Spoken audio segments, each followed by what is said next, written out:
it was then that you sent this telegram to Nyerere. What was this?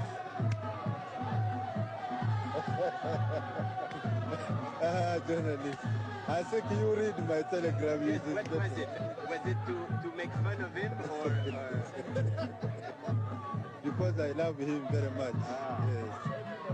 Yes. The love letter that sparked a war, Idi Amin, Julius Nyerere, and the Uganda-Tanzania conflict introduction.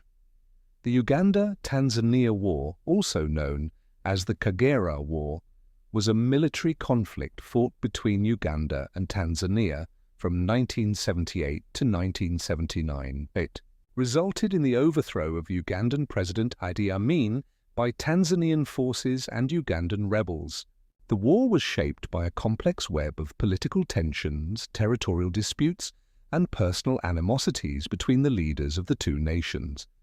However, one of the most bizarre yet significant triggers of the conflict was a letter written by Idi Amin to Tanzanian President Julius Nyerere. The letter, which contained a mixture of mockery and provocation, reportedly stated, "I could have married you, but you have white hair." This strange remark not only insulted Nyerere, but also highlighted Amin's erratic and confrontational approach to diplomacy. While this letter alone did not cause the war, it symbolized the deteriorating relationship between the two leaders and foreshadowed the military confrontation that would follow. Uganda and Tanzania had a history of uneasy relations, but tensions worsened after Idi Amin seized power in Uganda in 1971 through a military coup overthrowing President Milton Obote.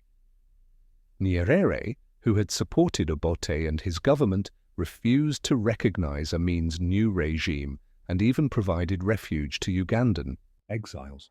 In response, Amin viewed Tanzania as a hostile neighbor and repeatedly threatened its sovereignty. His territorial ambitions, particularly over the Kagera region of northern Tanzania, became more aggressive over time, and his provocative statements further deepened the rift between the two nations. Amin's leadership in Uganda was marked by brutality, political repression, and erratic decision-making. He was known for making grandiose claims and engaging in inflammatory rhetoric, often directed at foreign leaders. His letter to Nyerere was just one example of his tendency to mix personal insults with political threats. While it may have seemed like a bizarre and unserious remark, it reflected his broader strategy of using intimidation and provocation to assert dominance. However, in Nyerere's case, the insult did not achieve its intended effect. Instead of backing down, Nyerere became even more determined to stand up to Amin's aggression. The conflict between Uganda and Tanzania escalated when Amin ordered an invasion of the Kagera region in October 1978, claiming it as Ugandan territory. This act of war pushed Nyerere to retaliate with full military force, leading to a counter-offensive that not only reclaimed Kagera but ultimately resulted in the toppling of Amin's government. Thus, while the letter itself may not have been the sole reason for the war, it was emblematic of the personal animosities and political tensions that made the conflict inevitable. This video explores the chronological events leading up to the war, the role of Amin's letter, the invasion of Kagera, and Tanzania's subsequent military response. Background: Uganda and Tanzania under Amin and Nyerere Idi. Amin's rule in Uganda. Idi Amin came to power in Uganda in 1971 after overthrowing President Milton Obote in a coup. His rule was marked by brutality, economic decline, and erratic decision-making.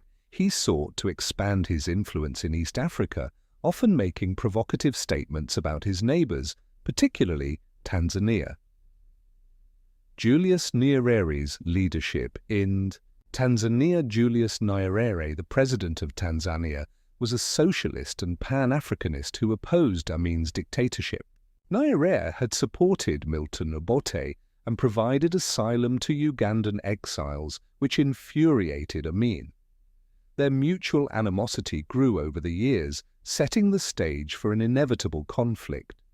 The infamous letter, a catalyst for War Amin, known for his bizarre sense of humor and eccentric behavior, reportedly sent a letter to Nyerere that read, "I could have married you, but you have white hair." This remark, though seemingly trivial, deeply offended Nyerere. To him, it was not just an insult, but a reflection of Amin's contempt and disregard for Tanzania. It fueled an already tense relationship between the two leaders and heightened Nyerere's resolve to confront Uganda's growing aggression. Rising tensions between Uganda and Tanzania border clashes and provocations. Before the full-scale war, there were several skirmishes along the Uganda-Tanzania border. Ugandan troops frequently provoked Tanzanian forces, and Amin made threats of annexing parts of Tanzania.